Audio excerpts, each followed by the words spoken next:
بسم الله الرحمن الرحيم نحمده ونصلي ونسلم على رسوله الكريم أما بعد فأعوذ بالله من الشيطان الرجيم بسم الله الرحمن الرحيم فانكحوا ما طاب لكم من النساء مثنى وثلاث ورباع وقال رسول الله صلى الله عليه وسلم إن أعظم النكاح بركة أيسره مؤونة صدق الله وصدق رسوله النبي الكريم اللهم صل على سيدنا ومولانا محمد وعلى آل سيدنا ومولانا محمد وبارك وسلم۔ اللہ سبحانہ و تعالیٰ کا بہت بڑا کرم اور احسان ہے کہ ہم سب ایک بہت ہی مبارک نسبت سے یہاں پر جمع ہیں، اور وہ نسبت ہے مسنون نکاح کی نسبت۔ جناب نبی کریم صلی اللہ علیہ وسلم کی ایک مبارک سنت اگر بندے کے عمل میں آ جائے اور ایک سنت زندہ ہو جائے تو یقین کریں کہ یہ ساری دنیا پر بھاری ہے۔ دنیا اور دنیا کے سارے اسباب اور ساری نعمتیں، سارے وسائل، ساری چیزیں، ساری خوبصورتیاں وہ ایک طرف ہو جائے اور اللہ کے پاک پیغمبر کی سنت ایک طرف ہو جائے، یہ حضور علیہ السلام کی ایک سنت کا مقابلہ نہیں کر سکتی۔ اور پھر نکاح تو بہت بڑا عمل ہے، اتنا خوبصورت اور اتنا محبوب عمل ہے کہ حدیث پاک میں آتا ہے کہ جناب نبی کریم صلی اللہ علیہ وسلم نے فرمایا 10 من الفطرہ، 10 چیزیں ایسی ہیں جو کہ فطرت انسان کا حصہ ہے۔ کیا مطلب؟ جس دن سے اللہ پاک نے اس کائنات میں انسان کو تخلیق فرمایا، جس دن سے بنا، تو بھئی اس دنیا کے سب سے پہلے انسان کون ہے؟ حضرت آدم علیہ السلام۔ حضرت آدم علیہ السلام سب کے جد امجد ہے، ابو الانسانیت ہے۔ تو فرمائے 10 چیزیں ایسی ہیں جو انسان کی فطرت میں رکھی گئی، اللہ پاک نے رکھی ہے، اور ان 10 چیزوں میں سر فہرست آپ علیہ السلام نے کس کو شمار فرمایا؟ نکاح کو۔ اور فرمایا یہ وہ سنت ہے جو میری بھی سنت ہے اور مجھ سے پہلے جتنے انبیاء گزرے ہیں ان کی بھی سنت ہے۔ تو ایک مسلمان جب نکاح کا عمل مکمل کرتا ہے، اس کی ادائیگی کرتا ہے، تو اس نے صرف اللہ کے آخری پیغمبر کی سنت کو زندہ نہیں کیا، اس کو آدم علیہ السلام سے لے کر خاتم الانبیاء جناب رسول اللہ صلی اللہ علیہ وسلم تک تمام انبیاء کے طریقے کو زندہ کرنے کا ثواب ملے گا۔ اتنا بڑا عمل۔ آج تو ہم چونکہ کمزور ہو گئے نا، دنیا اور دنیا کے اسباب میں اتنا آگے چلے گئے کہ ہر چیز کو رسم بنا دی، رسم بن گئی ہر چیز۔ تو جس طرح باقی معاملات رسم ہیں تو ہم یہ سمجھتے ہیں معاشرتی طور پہ، یہ تو ماشاءاللہ سمجھدار طبقہ ہے، دین سے جڑا ہوا ہے، لیکن عموماً اگر آپ لوگوں کا ذہن پڑھیں تو آپ کو واضح طور پہ نظر آئے گا کہ نکاح ایک رسم بن گئی۔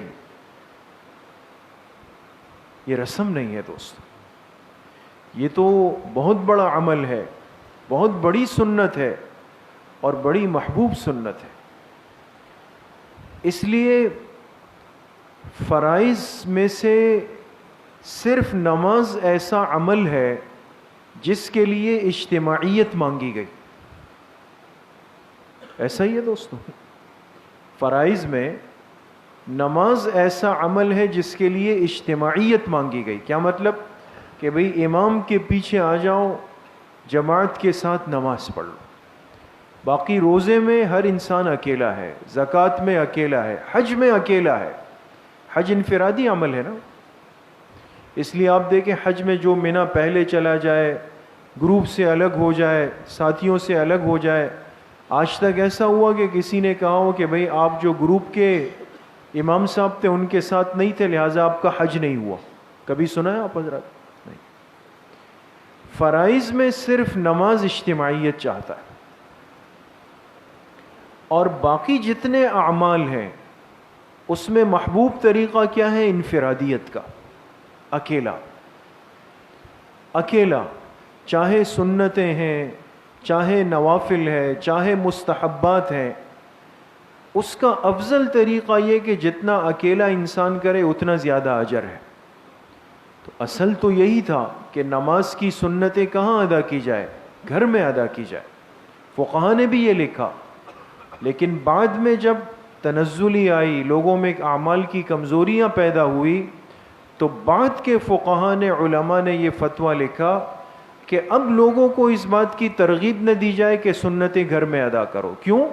اس لیے کہ یہ فرض پڑھ کے مسجد سے باہر نکلے گا، ساتھی مل جائے گا، کام میں مشغول ہو جائے گا، گھر پڑھنا دور کے بعد سنت ہی نکل جائے گی۔ اس لیے اب افضل کیا ہے کہ انسان فرض کے بعد سنتیں کہاں پڑھے؟ مسجد میں پڑھے، تاکہ یہ ضائع نہ ہو جائے۔ تمام سنتیں انفرادی ہے، لیکن میرے عزیز و دوستو بزرگوں، نکاح وہ محبوب سنت ہے کہ جس کے بارے میں جناب نبی کریم صلی اللہ علیہ وسلم نے فرمایا اعلنوا النکاح واضربوها بالدف واجعلوها فی المساجد۔ فرمایا نکاح کرو تو اعلان کر کے کرو، اعلان کر کے کرو۔ یہ جو آپ تمام ساتھی جمع ہوئے، آپ کو اطلاع ملی کہ بھئی آج حذیفہ کا نکاح ہے، تو یہ رسم نہیں ہے، یہ حدیث پر عمل ہوا ہے۔ دوستو ہمیشہ استحضار رکھیں، سنت کا ثواب ملے گا۔ اعلن النکاح، فرمایا نکاح چھپ کے کرنے والی چیز نہیں ہے کہ بھئی 5 ساتھی جمع ہو گئے، کمرے میں بیٹھ گئے، چلو بھئی نکاح ہو جائے گا، لیکن افضلیت سے خالی، سنت طریقے سے خالی، برکات سے خالی۔ نکاح اعلان کر کے کرو۔ اور فرمائے وَاضْرِبُوهَا بِالدَّفِّ، یہ آپ علیہ السلام نے اپنے معاشرے کو سامنے رکھے۔ فرمایا اور اس کی اطلاع کیسے دو؟ دف بجا کے دو۔ دف سمجھتے؟ ایک چیز ہوتی ہے عرب معاشرے میں، سے برتن وغیرہ ہے تو اس کو بجا کے اطلاع دیتے تھے۔ اب آج تو ظاہر سی بات ہے کہ دف کا طریقہ نہیں ہے، اب تو اطلاع کا طریقہ کیا ہے کہ آپ نے ایک کارڈ بنا دیا یا میسج بنا دیا، ایک ترتیب بنا دی، بھئی لوگوں کو اطلاع عام ہو جائے۔ یہ دف کی شکل ہے، علماء نے لکھا ہے۔ اور پھر جب اطلاع ہو گئی، لوگ جمع ہو، تو کہاں کرے؟ فرمایا وَاجْعَلُوهُ فِي الْمَسَاجِدِ، نکاح کی سنت عمل کو مسجدوں میں ادا کرو۔ جس عمل کا آغاز اللہ کے گھر سے ہو، نماز کے بعد ہو، اجتماعیت کے اندر سے ہو، اس عمل میں کتنی برکتیں شامل ہو جاتی ہے دوستوں۔ اس لیے میرے عزیز و دوستوں بزرگوں، آج کا یہ ہمارا مل بیٹھنا، ایک ساتھ جمع ہونا، یہ رسم کی تکمیل نہیں ہے، یہ ایک محبوب سنت کی تکمیل ہے اور ایک سنت کی ادائیگی۔ دوسری بات میرے دوستوں بزرگوں یہ ہے کہ نکاح کی سنت یہ خوبصورت رشتوں کو جوڑتے۔ آج جو سب یہاں بیٹھے ہیں ان کے کتنے عزیز ہیں، ابھی ساتھی تشریف لائے، محبت کرنے والے، بھئی یہ حیدرآباد سے ہمارے ساتھی آئے ہیں، یہ کراچی کے فلاں علاقے سے آئے ہیں۔ بچہ بھئی یہ کون ہے؟ یہ ہمارے خالازاد بھائی ہیں، یہ ماموزاد بھائی ہیں، یہ ہمارے ماموں ہیں۔ یہ جتنے آج ہمارے رشتے جمع ہیں، اور کتنے پیارے رشتے ہیں۔ آپ تھوڑی دیر کے لیے غور کریں کہ رشتوں کی یہ عظیم نعمت جو آج اللہ نے ہمیں نصیب کی ہے، یہ کس کی برکت سے؟ یہ نکاح کی برکت سے دوستو۔ دنیا کے جس معاشرے اور ماحول نے نکاح کو چھوڑا یہ سمجھ کر کہ نعوذ باللہ یہ تو صرف 2 جسموں کو ملانا ہے، یہ تو خواہش پرستی ہے، شہوت پرستی ہے، جس معاشرے نے اس جوڑ کو شہوت پرستی سمجھا اور 2 جسموں کے ملانے کو سمجھا، آج اس معاشرے کو ہم حرص اور لالچ کی نظر سے دیکھتے ہیں کتنی ترقی کر لی جی. آج مسلمان کلمہ پڑھ کر مغربی دنیا کو لالچ اور حرص کی نظر سے دیکھتا ہے. کتنی بڑی بد نصیبی. وہ محروم دنیا ہے دوستو. وہ تو زندگی کے سلیقوں سے محروم ہو گئی. آج وہاں رشتوں کی پہچان نہیں ہے. آج ان کو نہیں پتا کہ خالہ کیا ہے, چچا کیا ہے, پھپھی کیا ہے, ماموں کیا ہے, ماموزاد بھائی کیا ہے, چچزاد بھائی. یہ خوبصورت رشتے اللہ پاک نے نصیب کیے نکاح کی برکت سے دوستو. نکاح ہوا تو پتہ چلا بچے کو کہ یہ ہمارے چچا ہے, یہ ہمارے ماموں ہے, یہ نانی ہے, یہ دادی ہے. یہ خوبصورت رشتے جو ماحول کے اندر پیدا ہو گئے, جس پر آج انسان فخر کرتا ہے, وہ خوشی میں آپ کے ساتھ کھڑے ہیں, وہ تکلیف کی میں آپ کے ساتھ کھڑے ہوں گے. یقین کریں دوستو, یہ حضور علیہ السلام کی اس مبارک نکاح کی سنت کے طفیل ملے. جہاں یہ نہیں, وہ رشتے بھی ختم ہو گئے دوست. تو اس لیے اس سنت کو انسان رسم کے طور پہ نہ لے. اس نے ہمیں جوڑ دیا ہے آپس میں, ایک اتحاد, اتفاق, محبت کی ایک زنجیر قائم کر دی. خاندان جڑ جاتے ہیں اس. اور تیسری بات, یہ اہم ترین بات, کہ دیکھیں نکاح کو کبھی بھی ایک اصول کی نگاہ سے مت دیکھیں. ہمارے حضرت استاذ محترم حضرت ڈاکٹر عبدالرزاق اسکندر صاحب رحمۃ اللہ علیہ, اللہ پاک حضرت کی کامل مغفرت فرمائے, بڑے انسان تھے. تو اکثر جامعہ میں بنوری ٹاؤن میں چونکہ نکاح ہوتے تھے, تو طلبہ کی, ساتھیوں کی, سب چاہتا تھا کہ حضرت میرا نکاح پڑھائیں. اور پھر حضرت ڈاکٹر صاحب رحمۃ اللہ علیہ کا ایک مزاج تھا کہ وہ نکاح کی مجلس میں بڑی تفصیلی بات کرتے تھے. اس معاشرتی پہلو پر حضرت نے بڑی اصلاح اور تربیت کی, اور بڑی ضرورت ہے دوستو. تو حضرت کا ایک مشہور جملہ تھا, فرماتے تھے کہ بھائی سنو, نکاح محبت سے جڑ کر رہنے کا نام ہے, اصول پر چلانے کا نام نہیں. اگر آپ چاہیں نا کہ یہ دلہا اور دلہن جو نئے بننے جا رہے ہیں, ان کو اصول کے ساتھ ہم چلائیں, یہ نہیں ہو سکتا دوست. یہ محبت کا رشتہ ہے اور یہ محبت کے ساتھ چلے. یہ فارم جو بھرے جاتے ہیں, نکاح کا فارم ہے, ایک ترتیب ہے دوستو. اس میں بہت ساری باتیں لکھی ہوتی ہیں جس کو آپ نے دیکھا ہوگا کہ نکاح پڑھانے والے کہتے ہیں بھئی اور کچھ, آپ کہتے ہیں نہیں, تو ہم اس پہ قلم کی لکیریں لگا دیتے ہیں, کاٹ دیتے ہیں اس میں بہت ساری باتیں. تو اکثر ایسا ہوا, خود ہمارے ساتھ بھی ایسے معاملات پیش آتے ہیں کہ ابھی جب نکاح پڑھانے کا وقت آیا, ابھی نکاح شروع نہیں ہوا, دلہا والے بھی بیٹھے ہیں, دلہن والے بھی بیٹھے ہیں. تو ایک ساتھی مجھ سے کہنے لگے کہ امام صاحب یہ جو ہے نا, اس میں یہ بات لکھ لیں کہ کل ناچاقی کی صورت میں یا فلاں کی صورت میں یہ ہوگا. میں نے کہا اللہ کے بندے, اتنی مبارک مجلس ہے, آپ بچوں کو جوڑنے کے لیے بیٹھیں یا توڑنے کے لیے بیٹھیں؟ آپ مجلس کے آغاز میں ہی ناچاقی کی بات کر رہے ہیں, اس پہ قلم سے لکھوا رہے ہیں. کیا تاثر اور پیغام جا رہا ہے؟ یہ ایک فارمیلٹی کی نظر سے اس کو دیکھیں, ان باتوں کو, اس کو حقیقت اور اصول بنا کر ان نئے جوڑوں پہ مسلط نہ کیا جائے. یہ نکاح کا رشتہ ہے, اور اس کو سمجھنے کے لیے ہمیں کسی دنیا کے اصول اور قانون کو نہیں دیکھنا. جس ہستی کی برکت اور طفیل یہ رشتہ ملا ہے, اللہ کے پاک پیغمبر کی نکاح والی زندگی کو دیکھنا پڑے گا.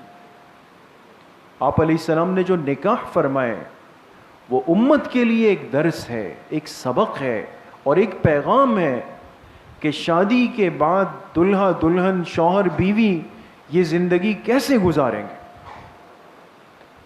یقین کریں یہ وہ نعمت ہے آج دنیا میں نہ یہود کے پاس ہے, نہ عیسائیوں کے پاس ہے, نہ ہندوؤں کے پاس ہے, نہ کسی تیسرے چوتھے کے پاس ہے. یہ صرف اس امت کے حصے میں، کہ آج اگر کوئی آپ سے پوچھ لے کہ بھئی نکاح کے بعد کی زندگی کیسے گزاری جاتی ہے، بولے آئیں بیٹھے، ہم آپ کو سمجھاتے ہیں اور بتاتے ہیں کہ ہمارے پاک پیغمبر نے نکاح فرمائے، نکاح کی مجلس کیسے ہوئی، نکاح میں گواہ کون بنے، نکاح میں مہر کتنا طے ہوا، اور جب رخصتی ہو گئی تو زندگی کا آغاز کیسے ہوا، آپ ازواج مطہرات کے ساتھ کیسے رہتے تھے، دن کی زندگی کیا تھی، رات کی زندگی کیا تھی، بولنے کی، ہنسنے کی، مسکرانے کی، کام کاج کرنے کی زندگی کیا تھی، آؤ ہم آپ کو بتاتے ہیں۔ افسوس کی بات آج یہ ہے کہ ہم معاشرے میں پیدا ہونے والی بہت ساری باتوں کو شریعت کی سٹیمپ لگا کر پیش کرتے ہیں، میں شریعت پہ چل رہا ہوں جی، وہ شریعت نہیں ہوتی، وہ ہمارے اپنے معاشرے کے، برادری کے، قبائل کے، خاندانوں کے بنائے ہوئے ذہنی اصول ہوتے ہیں، وہ شریعت نہیں ہے۔ اگر شریعت ہوتی، کیوں حدیث کی کتابوں میں روایات موجود ہے کہ آپ علیہ السلام گھر تشریف لاتے تھے، ازواج مطہرات فرماتی ہیں کہ جس رات ہماری باری ہوتی آپ علیہ السلام تشریف لاتے، سونے سے پہلے 1 گھنٹہ پون گھنٹہ آپ بیٹھ کر ہم سے دل لگی کی باتیں فرمایا کرتے، دن بھر کی باتوں کا مذاکرہ ہوتا کہ میں نے باہر کیا کیا، آپ نے گھر کے اندر رہ کے کیا کیا، ہنسی ہوتی، مذاق ہوتا، آپ علیہ السلام آ کر ہمارے ساتھ گھر کے کاموں میں ایسا شریک ہوتے جیسے ایک عام بندہ ہوتا ہے۔ آج یہ باتیں تو کوئی نہیں بتا رہا، کیا یہ اللہ کے پاک پیغمبر کی سنتیں نہیں ہیں؟ کیا نئے جوڑوں کو یہ بتانے کی ضرورت نہیں ہے؟ کیا ہمیں اپنے بچوں کی تربیت کرنے کی ضرورت نہیں ہے کہ بھئی آپ نے نکاح کے بعد کی زندگی کیسے گزارنی؟ یا صرف آج ان کی یہ برین واشنگ کرنی ہے کہ جا کے اپنا دباؤ بنا لینا، رعب قائم کر لینا، قابو میں کر لینا، اور اگر کچھ ہو تو گھبرانا نہیں، سیدھا مجھے فون کرنا؟ یہ زندگی ہے دوستوں، یہ محبت کا رشتہ ہے، یہ محبت کے ساتھ چلے گا۔ اس میں اگر ہم نے اپنے اصول، قانون، ضابطے، داداگیریاں اور ایک فوجی جرنیل بن کر بیٹھنے کی کوشش کی، دوستو گھر نہیں چلتے اس سے۔ اس لیے میں ہمیشہ عرض کرتا ہوں اپنے بڑوں سے کہ جس طرح آج سب خوشی کے ساتھ یہاں بیٹھے، کیوں خوش ہے جی میرے بیٹے کا گھر آباد ہو رہا ہے، کیوں خوش ہے جی میری بیٹی کا گھر آباد ہو رہا ہے، جن خوشیوں کی سوچ لے کر آپ یہاں آئے ہیں، یہاں جمع ہوئے ہیں، یہی خوشیوں کی سوچ پوری زندگی اگر آپ نے چلانی ہے تو اس نئے جوڑوں کو آپ نے خوشیوں کے ساتھ زندگی گزارنے کا موقع بھی دینا پڑے گا۔ کوئی ناراض نہ ہو دوستو، لیکن میں ایک حقیقت ذکر کر رہا ہوں، حقیقت یہ، والدین جنہوں نے پیدائش سے لے کر آج کے اس دن تک کتنی تکلیفیں گزاری ہیں، کتنی قربانیاں دی ہے، کیا کچھ نہیں کیا ہے، یہ اولاد اس کے ایک ذرے اور ایک لمحے کا حق بھی ادا نہیں کر سکتی، کچھ بھی نہیں کر سکتی۔ حدیث پاک میں آتا ہے نا، ایک صحابی آئے آپ علیہ السلام کی خدمت میں اور فرمایا کہ میں حج پہ گیا اپنی بوڑھی والدہ کو لے کر، تو ان کے پیر کام نہیں کرتے، تو میں نے اپنے گھر سے لے کر کے مکہ، پھر مکہ سے منی، پھر عرفات، پھر مزدلفہ، پھر مکہ، یہ سارا حج کا سفر اپنی بوڑھی والدہ کو اپنے کندھے پہ بٹھا کے کیا۔ کتنی بڑی سعادت ہے۔ لیکن پوچھنا کیا چاہتے ہیں؟ فرمایا یہ کر کے اللہ کے رسول صلی اللہ علیہ وسلم، کیا میں نے اپنی والدہ کا حق ادا کر دیا؟ آپ نے فرمایا کہ تمہاری پیدائش کے وقت، یعنی جس دن تم پیدا ہو رہے تھے، اس پیدائش کے وقت کی تکلیف میں تمہاری والدہ کی زبان سے جو ایک آہ نکلی ہے، اس کا بھی حق ادا نہیں ہوا، اس کا بھی حق ادا نہیں ہوا۔ یہ ہم کیسے سوچ سکتے ہیں کہ ماں باپ کا حق ہم کبھی ادا کر سکیں؟ وہ تو کبھی نہیں ہو سکتا. ایک کوشش اولاد کر سکتی، لیکن ماں باپ کی خوشی اس میں ہوتی ہے، راحت اس میں ہوتی ہے کہ اب یہ ہمارے بچے آگے خوش رہیں. ان کی خوشی کے لیے آپ کو ان کی سرپرستی کرنی ہے، لیکن سرپرستی کا مطلب قید نہیں ہو دوستو، پابندیاں نہیں ہو کہ یہ ہل جل بھی نہیں کر سکے. اتنا بڑا مسئلہ ہے کہ وہ کسی جائز چیز کو ان کا دل چاہے تو سرچنگ کے ایک طویل عمل سے گزرنا ہے. کسی جائز تفریح کو ان کا دل چاہے تو 10 بار بیچارے سوچیں گے کہ کہوں نہیں کہوں، کہوں نہیں کہوں، کہوں نہیں کہوں. ایسا نہ ہو کہ امی ناراض ہو جائے، ایسا نہ ہو ابو ناراض ہو جائے، ایسا نہ ہو فلاں گھر کے بڑے ناراض ہو جائے. وہ خواہشات دب رہی ہے، دب رہی ہے، دب رہی ہے، دب رہی ہے. یہ میں زندہ حقیقت آپ سے عرض کر رہا ہوں. اولاد کو ایسی تربیت دے کہ یہ اپنی زندگی آپ سے کھل کے بیان کرے، دوست کی طرح. آپ سرپرستی کریں، ان پہ ہاتھ رکھیں، لیکن اگر یہ کوئی جائز بات کہیں، خواہش رکھیں، کھانا پینا ہے، تفریح ہے، آنا جانا ہے، ہنسنا بولنا ہے، وہ حق ہے دوستوں ان کا. جیسے بڑوں نے گزاری ہے اسی طرح یہ بھی گزاریں گے اور یہ خوش رہیں گے. میں آپ سے یہاں مسجد کے ممبر کے پاس بیٹھ کے عرض کر رہا ہوں، ان کو خوشیاں ملی اور انہوں نے محسوس کیا کہ بھئی بڑوں نے ہم پر کوئی ناجائز روک ٹوک نہیں رکھی، بلکہ ہمارا جو جائز چیز کو دل چاہتا ہے یہ خود ہمارا ساتھ دیتے ہیں. ساری زندگی یہ آپ کے قدموں میں رہیں گے، یہ آپ کے رہیں گے. غلطی وہاں ہوتی ہے جب جائز چیزوں کو روکا جاتا ہے. اس لیے کہتا ہے نا، پانی راستہ بناتا ہے، کوئی اگر اس کا صحیح راستہ روکے گا وہ تباہی مچا دے گا. ابھی دیکھیں ملک میں سیلاب ہے، اللہ سب کی حالتوں پہ رحم فرمائے. یہ کیا ہوا؟ تو ماہرین نے کہا بھئی جو جتنے پانی کی گزرگاہیں تھیں وہ انکروچمنٹ ہوتے ہوتے ہوتے سب بند ہو گئی. جب وہ پانی حسب ترتیب آیا، راستہ نہیں ملا، اس نے تو بنانا تھا. جب نارمل راستہ آپ نے بند کیا تو اس نے آبادی پہ کر دی چڑھائی. تو نظام ہے. تو بہرحال بڑی خوشی کا موقع ہے، مسرت کا موقع ہے، ایک سنت عمل کی تکمیل کا موقع ہے. اس نئی زندگی کا آغاز کرنے والوں کو ہم دعاؤں کے ساتھ، اپنی نیک تمناؤں کے ساتھ رخصت کریں اور ان کی خوشیوں کو اپنی خوشیاں سمجھیں. انشاءاللہ آنے والی زندگی آپ کی زندگی کو مزید خوشگوار بنائے گی. اللہ پاک ہم سب کو صحیح عمل کی توفیق نصیب فرمائے. ہر قسم کے چھوٹے بڑے شر سے، فتنے سے اللہ ہم سب کی حفاظت فرمائے. وآخر دعوانا ان الحمد للہ رب العالمین. ابھی انشاءاللہ نکاح کا سنت عمل ہوگا، حضرت مفتی صاحب نکاح فرمائیں گے.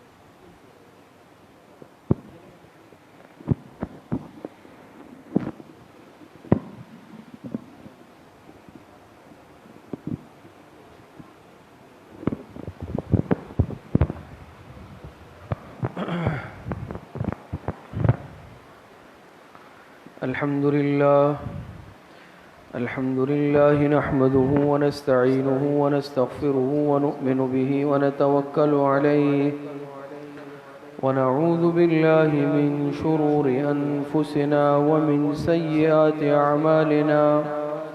من يهده الله فلا مضل له ومن يضلله فلا هادي له. ونشهد أن لا إله إلا الله وحده لا شريك له. ونشهد أن سيدنا وسندنا ونبينا ومولانا محمدا عبده ورسوله. وصلى الله تعالى على خير خلقه محمد وآله وأصحابه أجمعين. أما بعد فأعوذ بالله من الشيطان الرجيم. بسم الله الرحمن الرحيم.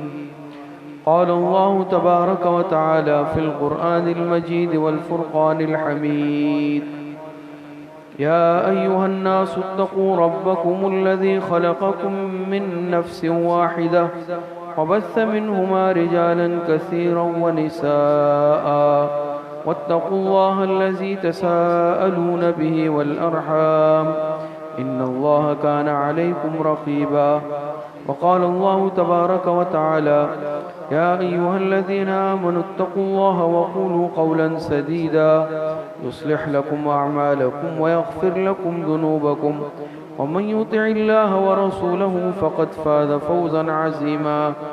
وقال الله تبارك وتعالى: يا أيها الذين آمنوا اتقوا الله حق تقاته ولا تموتن إلا وأنتم مسلمون. وقال رسول الله صلى الله عليه وسلم: النكاح من سنتي. وقال عليه الصلاة والسلام: فمن رغب عن سنتي فليس مني، أو كما قال عليه الصلاة والسلام. وقال رسول الله صلى الله عليه وسلم: تنكح المرأة لأربع: لمالها ولجمالها ولحسبها ولدينها فاصفر بذات الدين تربت يداك. صدق اللہ العظیم. جناب محمد یامین صاحب، آپ نے یہ آمنہ جو صاحبزادی ہے نعیم صاحب کی، آپ نے ان کو بعوض مہر 3 تولہ سونا جو معجل ہے، آپ نے ان گواہوں کے سامنے محمد حذیفہ سوداگر جو صاحبزادے ہیں محمد ریحان سوداگر کے، ان کے نکاح میں دی ہے. محمد حذیفہ سوداگر، آپ نے یہ آمنہ جو صاحبزادی ہے نعیم صاحب کی، آپ نے ان کو بعوض مہر 3 تولہ سونا جو معجل ہے ان گواہوں کے سامنے اپنے عقد نکاح میں ان کو قبول کیا ہے. بارک اللہ لکم و بارک علیکم و جمع بینکما بخیر. دعا فرما لیں. الحمدللہ رب العالمین والعاقبۃ للمتقین والصلاة والسلام علی خیر خلقہ محمد وآلہ واصحابہ اجمعین. ربنا آتنا فی الدنیا حسنة وفی الآخرة حسنة وقنا عذاب النار. ربنا ظلمنا انفسنا وإن لم تغفر لنا وترحمنا لنكونن من الخاسرین. اللهم احسن عاقبتنا فی الامور كلها واجرنا من خزي الدنیا وعذاب الآخرہ. اے اللہ جو نکاح ہوا ہے، اے اللہ اسے برکتوں کا باعث بنا دے. اے اللہ اس نکاح میں خوب برکتیں پیدا فرما دے. اسے فریقین کے درمیان محبت الفت کا ذریعہ بنا دے، اور اس میاں بیوی میں جو نکاح زوجین کے مابین ہوا محبت الفت کا ذریعہ بنا، نیک صالح اولاد کا ذریعہ بنا دے. دونوں خاندانوں میں جوڑ اور محبتوں کو اے اللہ ہمیشہ قائم و دائم رکھ. اے اللہ ان دونوں کو اور دونوں خاندانوں کو، پورے خاندان کو اے اللہ ہر قسم کے شرور سے، فتن سے، حاسدین سے، باغضین سے، مفسدین سے، دشمنوں سے، جادو سے، سحر سے، نظر بد سے، اثرات بد سے اے اللہ محفوظ فرما. خوب برکتیں نصیب فرما. پوری زندگی شریعت پر چلنے کی توفیق نصیب فرما. اے اللہ جتنے بے اولاد ہے سب کو نیک صالح اولاد عطا فرما. جتنے بیمار ہے، گھروں میں ہے، اسپتالوں میں ہے، جسمانی بیمار ہے، روحانی بیمار ہے، اے اللہ سب کو صحت کاملہ عاجلہ عطا فرما دے. جتنے اموات المؤمنین دنیا سے جا چکے ہیں، خصوصاً ہمارے والدین، اساتذہ کرام، مشائخ، دوست، احباب جن کے ہم پر حقوق اور احسانات ہیں، اللہ سب کی مغفرت فرما دے. ہماری دعاؤں کو اپنے فضل و کرم سے، فضل و رحمت سے اپنی بارگاہ میں قبول اور منظور فرما دے. وصلی اللہ وسلم علی نبینا محمد وآلہ واصحابہ اجمعین برحمتک یا ارحم الراحمین. مبارک ہو.